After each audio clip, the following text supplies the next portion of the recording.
سرکار جانتے ہیں، سرکار جانتے ہیں، سرکار جانتے ہیں۔ الرحیم الحمدللہ رب العالمین والعاقبۃ للمتقین والصلاة والسلام علی سیدنا و سید الانبیاء والمرسلین وعلی آلہ واصحابہ اجمعین، اما بعد۔ شمس المفسرین، خادم القرآن، طور تجلی، بحر العلوم، علامہ مولانا شاہ محمد عبد القدیر صدیقی حضرت حیدرآبادی رحمۃ اللہ تعالی علیہ کی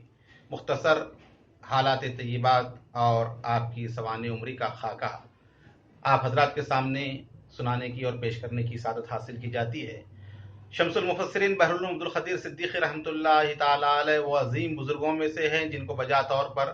اہل دکن اپنا پیشوا مانتے ہیں اور ان کی ذات پر اور ان کے مقام و مرتبے پر فخر کرتے ہیں۔ حضرت بحر العلوم عبد القدیر صدیقی رحمۃ اللہ تعالی علیہ وہ عظیم عالم دین اور درویش کامل اور عظیم صوفی ہیں کہ پوری دنیا کے بڑے بڑے علماء نے آپ کے تبحر علمی کو دیکھ کر آپ کو بحر العلوم کے لقب سے یاد کیا اور آج بھی جو ہے آپ کو اسی لقب سے پکارتے ہیں۔ آپ کی ولادت باسعادت 27 رجب المرجب 1288 ہجری مطابق 12 اکتوبر 1871 عیسوی بروز جمعہ بوقت 11 بجے دن بمقام قاضی پورہ شریف میں ہوئی۔ آپ کے والد ماجد حضرت شاہ محمد عبد القادر صدیقی رحمۃ اللہ علیہ امیر المومنین خلیفہ رسول سیدنا ابو بکر صدیق رضی اللہ تعالیٰ عنہ کی اولاد امجاد سے ہیں، اور آپ کی والدہ ماجدہ سید الشہداء امام حمام سید علی مقام حسین علیہ السلام کی اولاد میں ہوئے۔ آپ اپنے وقت کے بلند پایا علماء اکرام سے علم دین کو حاصل کیا اور پنجاب یونیورسٹی سے مولوی فاضل و منشی فاضل کے امتحانات کامیاب کیے اور پوری یونیورسٹی میں امتیازی درجہ حاصل کیا۔ آپ اپنے والد ماجد بحر العرفان حضرت شاہ عبد القادر صدیقی اور حقیقی چچا اور خسر مولانا شاہ غلام حسین صدیقی کلیمی دونوں سے اکتساب فیض حاصل کیا، اور امام القراء حضرت سید محمد توسوی رحمۃ اللہ علیہ سے فن تجوید و سبا قرات کی تحصیل کی، اور حضرت مولانا سید محمد توسوی سے سبا قرات کی مشہور کتاب شاطبیہ پڑھی اور سبا قرات سے 2 پارے انہی سے پڑھے تھے کہ اچانک قاری صاحب مدینہ منورہ تشریف لے گئے، اسی لیے آپ نے اپنے چھوٹے ماموں حضرت مولانا سید عمر قادری صاحب قبلہ سے قرات امام عاصم کوفی سے پورا قرآن مجید اول تا آخر سنا کر سند حاصل کی۔ اس کے علاوہ کئی اکابر علماء سے آپ نے تحصیل علوم دین حاصل کیا، جن میں حبیب ابو بکر بن شہاب، مولوی الہی بخش عظیم آبادی، مولوی محمد ہاشم، حضرت شیخ ابو طاہر، میر احمد علی، حضرت سید محمد سعید صاحب قبلہ، محمد عون الدین صاحب، مولانا سید نادر الدین صاحب اور مولانا عبدالصمد قندھاری کے علاوہ حکیم عبد الوہاب انصاری اور مولانا منصور علی صاحب قبلہ کے اسماء مبارکہ قابل ذکر ہیں۔ حضرت بحر العلوم شمس المفسرین خادم القرآن طور تجلی عبد القدیر صدیقی رحمۃ اللہ علیہ کو ابتدا سے اپنے والد ماجد بحر العرفان حضرت شاہ عبد القادر صدیقی رحمۃ اللہ علیہ سے بیعت و خلافت حاصل تھی، جو بہت بڑے عالم دین بھی تھے اور آپ کے استاد بھی تھے، اور آپ نے حدیث کی مشہور 6 کتابیں صحاح ستہ جنہیں کہا جاتا ہے وہ اپنے والد ماجد سے پڑھ کر اس کی سند حاصل کی، اور اس کے علاوہ آپ کو اپنے حقیقی ماموں حضرت سید محمد صدیق حسینی المعروف خواجہ محب اللہ رحمۃ اللہ تعالی علیہ سے بھی بیعت و خلافت حاصل تھی، اور آپ کے تیسرے شیخ آپ کے خسر حضرت شیخ محمد احسان الحق فاروقی رحمۃ اللہ علیہ ہیں، جنہوں نے اپنی خاندانی سجادہ نشینی بھی آپ کے حوالے کر دی۔ جس کا واقعہ اس طرح ہے کہ حضرت شاہ حامد کلیمی رحمۃ اللہ علیہ آپ کے پاس کشکول شریف پڑھنے کے لیے آئے، حضرت شیخ الاولیاء شاہ کلیم اللہ دہلوی رحمۃ اللہ علیہ کی روح مبارک جلوہ گر ہوئی اور انہوں نے حکم دیا کہ ہمارے سلسلے کی پہلے اجازت حاصل کرو، پھر اس کے بعد کشکول کا درس دینا۔ تب سرکار بحر العلوم عبد القدیر صدیقی رحمۃ اللہ تعالی علیہ نے عرض کیا کہ حضور اس عمر میں کہاں جا کر آپ کے سلسلے کی اجازت حاصل کروں؟ حضرت شیخ الاولیاء عارف باللہ شاہ کلیم اللہ دہلوی رحمۃ اللہ علیہ نے فرمایا کہ اس کا انتظام بھی ہم کر دیتے ہیں۔ لہٰذا تھوڑی دیر گزری تھی کہ آپ کے خسر محترم حضرت شیخ احسان الحق فاروقی رحمۃ اللہ علیہ تشریف لائے اور شیخ الاولیاء شاہ کلیم اللہ دہلوی کے روحانی اشارے پر آپ نے سلسلہ چشتیہ کلیمیہ کی اجازت بیت و خلافت آپ کو دی اور اپنی خاندانی سجادہ نشینی بھی آپ کے حوالے فرمائی۔ اس طرح سلسلہ چشتیہ کا فیضان بھی آپ کی ذات بابرکت سے سرزمین دکن میں جاری ہوا اور آپ کی فیض و برکات سے لوگ مستفید ہوئے۔ اور آپ کے چوتھے شیخ حضرت سیدنا پیر حسام الدین محمود گیلانی نقیب الاشراف سجادہ نشین روضہ حضور غوث الاعظم دستگیر رضی اللہ تعالیٰ عنہ ہیں کہ جنہوں نے بغداد شریف جب آپ حاضر ہوئے وہاں پر انہوں نے اپنی خلافت و نیابت آپ کو عطا فرمائی اور آپ کو اجازت بیت مرحمت فرمائی۔ اور پانچویں شیخ حضرت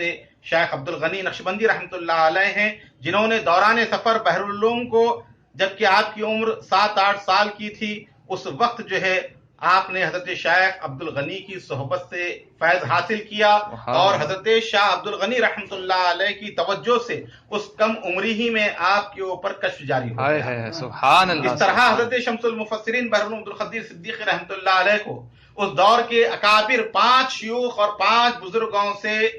61 سلاسل طریقت میں خلافت بیت و اجازت حاصل ہے۔ اس طرح سلسلہ چشتیہ، قادریہ، نقشبندیہ، سہروردیہ، رفاعیہ، شتاریہ، شاذلیہ، مداریہ، کبرویہ، فردوسیہ، ترتوسیہ، مداریہ، اس طرح کئی سلاسل کی طریقت کا فیضان اللہ تعالیٰ نے آپ کی ذات سے جاری فرمایا۔ اس طرح آپ جامع السلاسل طریقت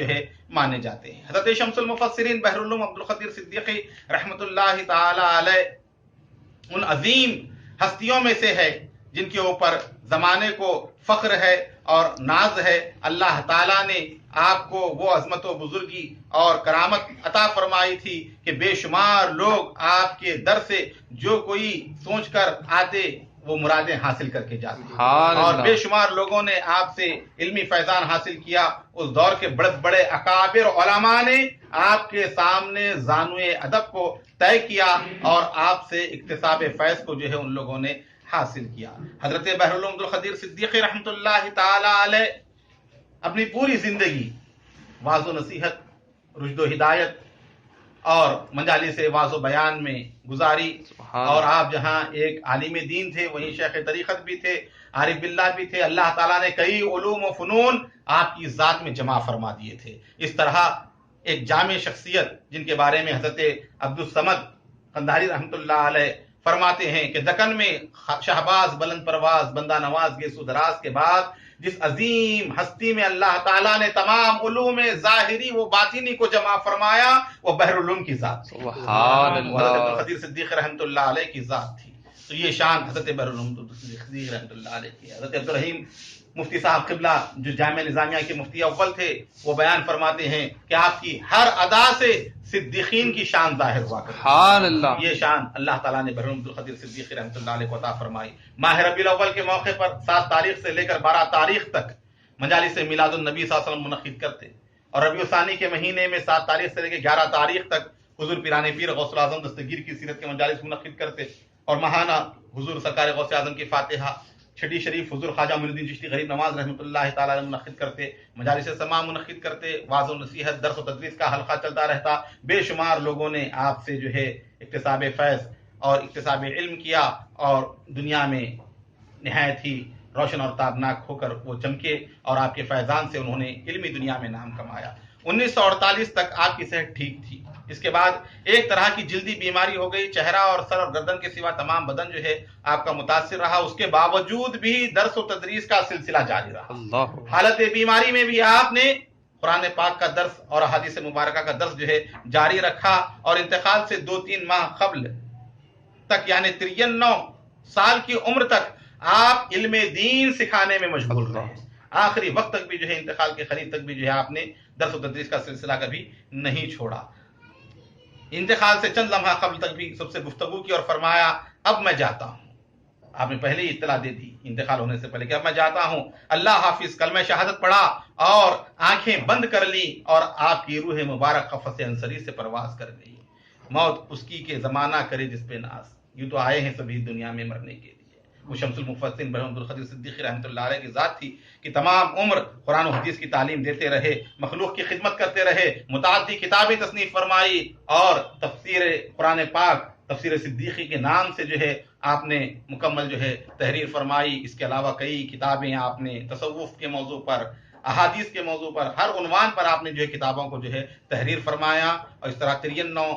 برس کی عمر میں 17 شوال المکرم 1381 ہجری مطابق 24 مارچ 1962 عیسوی بمقام ملک پیٹ آپ کا وصال ہوا۔